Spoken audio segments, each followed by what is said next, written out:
எப்படி இடிக்கணும்? இடி. என்ன போட்டிருக்க? பூண்டு. ஓகே, இடி இடி.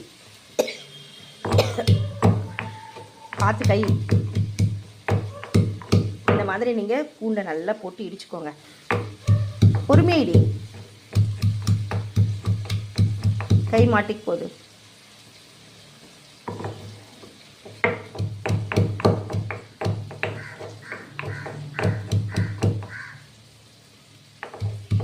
கொஞ்சம் ஃபோர்ஸாக இடி. அப்படி.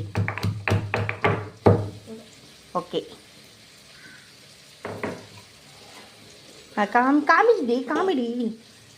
இங்கே பாருங்கள் எவ்வளோ அழகாக இடிஞ்சிச்சு. இந்த மாதிரி உரல் யூஸ் பண்ணுங்கள், டேஸ்ட்டாக இருக்கும் சமையல். இங்கே பாருங்கள், போதும். இந்த ஒரு பொரியலுக்கு தான், கத்திரிக்காய் பொரியலுக்கு தான் நாங்கள் உரல் இடித்தோம். இங்கே காமி அதை கழுவி வச்சுட்டு.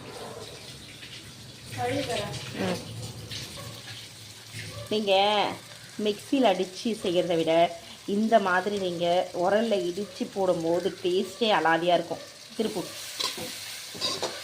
இங்கே பாருங்கள், இதில் வெங்காய தக்காளி போட்டிருக்கியாம்மா? வெங்காய தக்காளிலாம் கிடையாதுங்க இந்த பொரியலில். என்னம்மா கொஞ்சம் எக்ஸ்பிளைன் பண்ணிடாமா வியூவர்ஸ்க்கு? இதில் வந்து எண்ணெய் ஊற்றி, அது பேர் என்னது, கடுகு போட்டுங்க. கடுகு போட்டு கத்திரிக்காய் இந்த மாதிரி குட்டி குட்டியாக கட் பண்ணிக்கோங்க. பிஞ்சு கத்திரிக்காய் வந்தால் ரொம்ப டேஸ்ட்டாக இருக்கும். இங்கே பாருங்கள், இந்த மாதிரி வெறும் எண்ணெயே ஊற்றுறமே ஒழிய தண்ணிலாம் எதுவுமே ஊற்றக்கூடாது.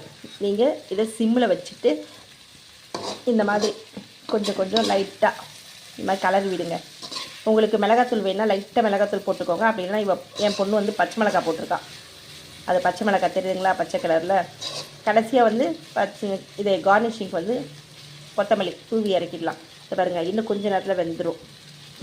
கத்திரிக்காய் வந்து சீக்கிரம் வெந்துடும். இருப்ப தட்டு போட்டு மூடாதப்போ நான் வீடியோ எடுத்துட்டுருக்கு. இந்த மாதிரி அவளுக்கு பசிக்குதாங்க, அதனால் அவள் சீக்கிரம் செஞ்சு சாப்பிட போகிறாள். இந்த மாதிரி நீங்கள் வெங்காய தக்காளி இல்லாமல், மிளகாத்தூள் இல்லாமல், இந்த மாதிரி குயிக்காக 10 நிமிஷத்தில் இந்த டிஷ்ஷு ரெடி ஆகிடும்.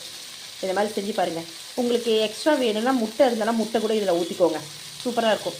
இன்றைக்கி ஃப்ரைடேங்கிறதுனால எங்கள் வீட்டில் நான்வெஜ் செய்ய மாட்டோம். ஸோ அதனால் நாங்கள் முட்டை ஊற்றலை. இல்லைன்னா இதில் முட்டை ஊற்றுனீங்கன்னா செம்மையாக இருக்குங்க, எம்மியாக இருக்கும். சாப்பிட்டு பாருங்கள், என்ஜாய்.